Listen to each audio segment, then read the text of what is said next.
Welcome back to the channel. I hope you're having a great weekend. So, interesting video today. Polkadot. How high can it go? So we've seen this phenomenon of what Polkadot has done over the last 30 days, has went live and become a product of over $5 billion, top 6 cryptocurrency at this point in time. And a little quick history about Polkadot.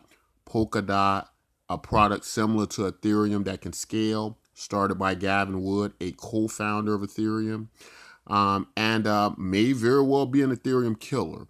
So we're going to explore the possibilities of that today, and we're going to find out just exactly, to the best of our ability, how high Polkadot can go. So looking at Polkadot, since it became the new dot, simply put, Polkadot was would have once been valued at $598 per dot coin.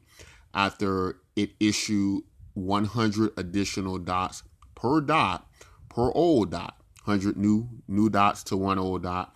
In other words, giving you 100 coins for every one you held, right? So what that does is took the market cap down to the denominations went from hundreds of dollars to now $5.98. Now, what are the possibilities that this can go all the way to the top here? Talking about maybe flipping Ethereum, and how far are we now? So one problem that happens a great deal with cryptocurrency projects, and I can imagine that's why they issued the denominations to break the price down and make it look more appealing, so that people will buy. So for instance, if we're looking at a price of $5.98, had they not have done that, issued 100 new coins per coin, you now have a price of $598. Now, what happens when the price of a cryptocurrency gets too high? I won't say necessarily you buy less of it, but it is more attractive and more appealing to hold cryptocurrencies in lower denominations, right? So as to say, you want to hold an entire, like if you look at something like Bitcoin, you really want to hold an entire Bitcoin, okay? And with Bitcoin over $11,000, putting up $11,000 to get one Bitcoin, you probably prefer to have hundreds, if not thousands, of Bitcoin or something like that, right? That's just something psychologically how we like to look at things. We like to have more. So I think Polkadot, looking at how fast this progression went, how quick it's moving up, and I think they were able to anticipate that it was going to only go higher and higher based on the future of their technology, right? They were able to try to make the price more appealing, and I think that was a smart move, because at the time I think it was around $300 or so, right?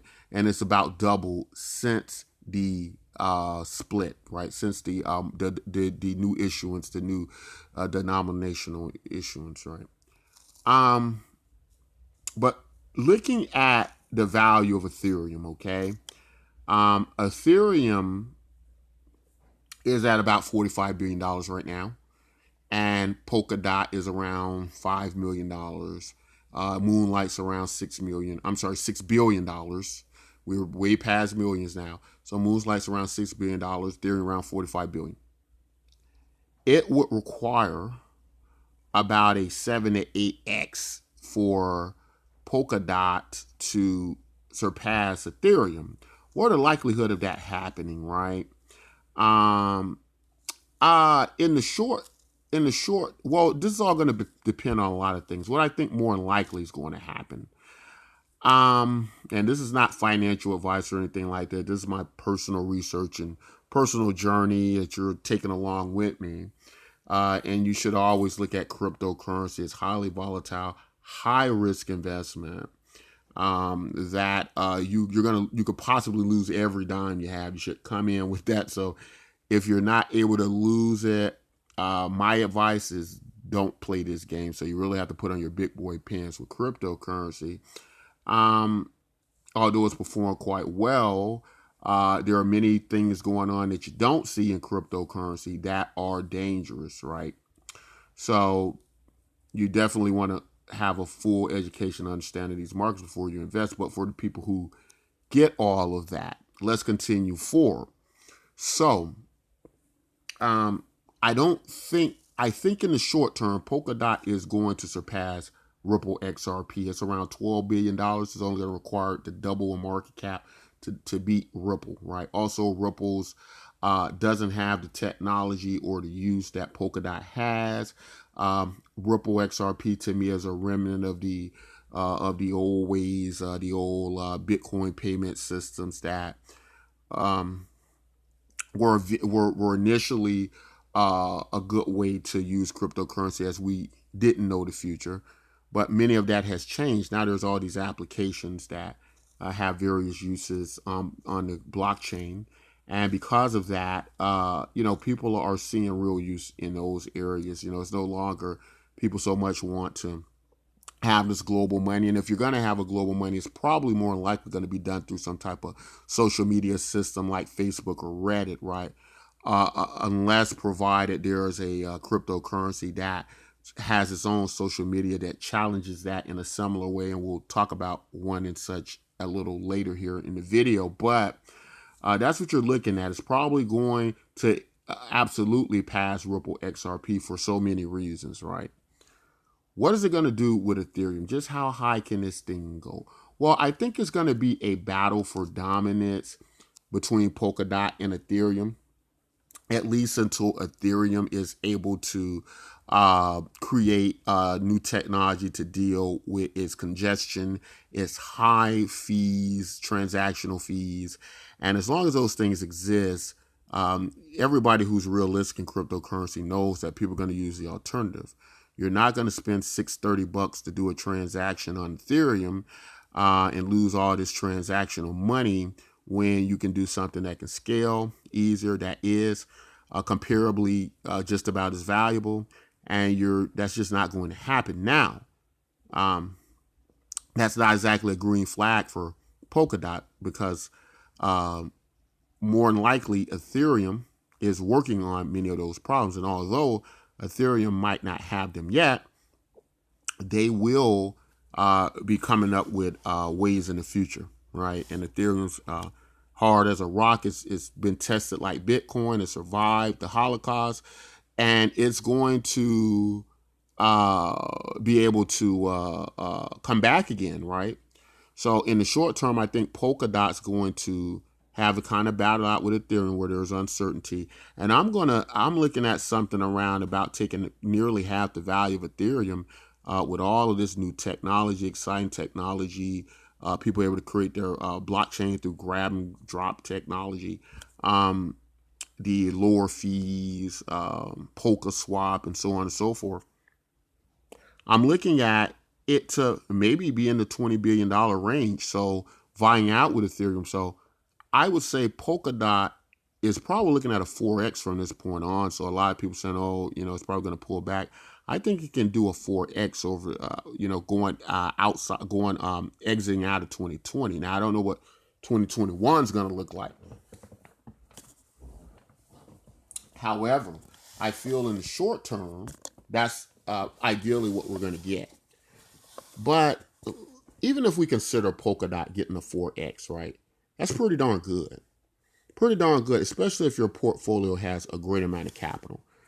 But in a space where people are doing 100x's, they're doing all these crazy returns, 4x is quite meager to some people, especially if your portfolio is kind of small, if you're only working with $20,000, $30,000 or something like that. Then a 4x is going to be nice, but it's not going to be, really something that you can't get in other products, right? And so depending on your portfolio, you're going to probably want to look for different things. And that's why it's so interesting. The Polkadot ecosystem offers so many cryptocurrencies that's going to be able to use a lot of that value up. A lot of that $6 billion market cap is going to basically empty down into these other projects on Polkadot. And I think you will see returns like that in the Polkadot ecosystem, just not the flat, not just the main currency here. So let's look at some projects, especially one I'm involved with that I think will be able to be one of those benefactors.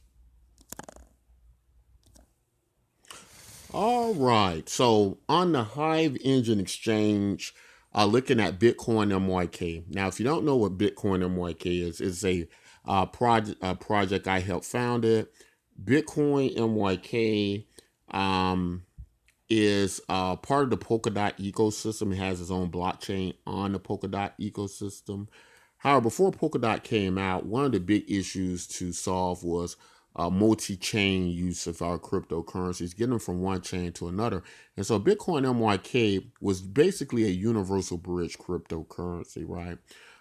It had several important factors, deflation being one of them. And how it works was Bitcoin is doing what you call a buyback and burn model, right?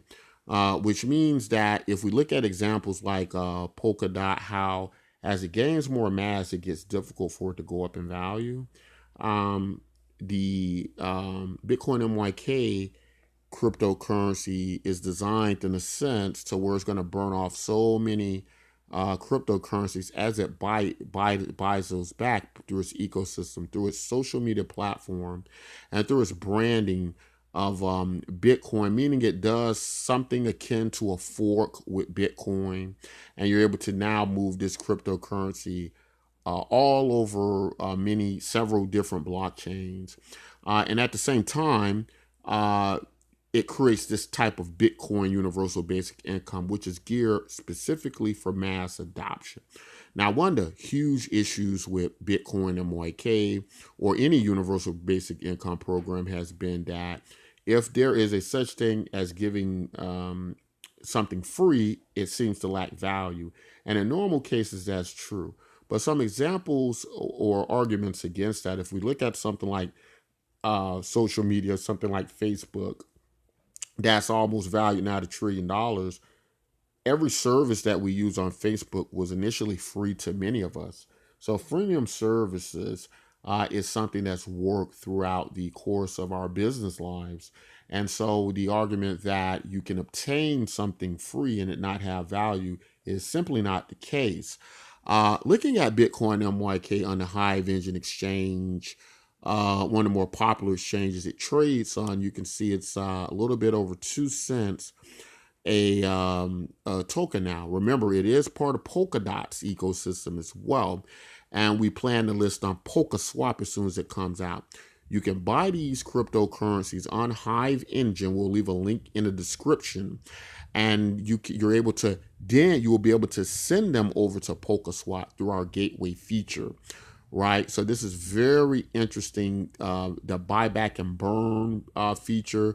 We believe cryptocurrencies like this that deal with deflation and lower the rate of inflation is going to be very important going forward in the future. And so we don't run into problems like mass when the cryptocurrency just gets way too high. Another thing we have to consider is the branding. Right now, a lot of people don't like we go with the Bitcoin branding. Here's the deal. Bitcoin has been basically the progenitor of all the cryptocurrency. So in one form or another, whether we want to admit it or not, Bitcoin is the father of every cryptocurrency out there, good or bad. Now, the problem is whenever you do some type of fork, and I use that term loosely, with Bitcoin, it is to one end. It is saying that Bitcoin is being forked because we believe there are components to Bitcoin can be done better, right? Now, imagine a better version of Bitcoin on Polkadot in the Polkadot ecosystem. That's what we're talking about here. That has that store value relational feature, more deflationary than Bitcoin, right? We're at about 33 million coins now, very low supply. And by the time we're done, we want to operate in the scope of about 1 million coins. So think about that. This thing's 2 cents now. It's up over 1,000% over the last several months. Only 2 cents. What are the chances that Btcmyk could go from 2 cents to 20 cents as opposed to Polkadot going from 6 billion to $60 billion, right? And so that's why I'm saying if you missed the Dotcoin move and you're very interested in Polkadot, we do not have to leave the ecosystem. There are going to be many cryptocurrencies within the Polkadot ecosystem that offer us those opportunities, I believe, right? Another thing with Btcmyk, you don't have to buy the cryptocurrency. We have a website you can go on, you start getting our cryptocurrency free. It operates on a freemium service model, meaning that we're going for pure scale. We're going for pure adoption, pure scale, and the deflation does the rest, right? The low coin supply does the rest. When people buy in, they're infinitely getting lower. Or not infinitely, but when it goes to about 1 million or 0. So we're very excited about the project. It's so much more I can tell you about it, but we'd like for you to subscribe to the channel, watch all the videos, a wealth of information, join our Discord. Don't forget to hit the like button and subscribe to the channel so we can keep you updated. But if you're a Polkadot person who's really interested in the future of Polkadot, definitely want to pay attention to Btcmyk. But that's all I want to say in this video. If you like content like this, don't forget to like and subscribe. Don't forget to share this video across social media. Share it with your friends. Share it with, that way more people get out. We get a closer or faster chance of adoption in cryptocurrency. And we believe Btcmyk is the product that is going to be significant enough and cause people to care enough about it to do that. But that's all I want to say in this video. Until next time, as always, take care.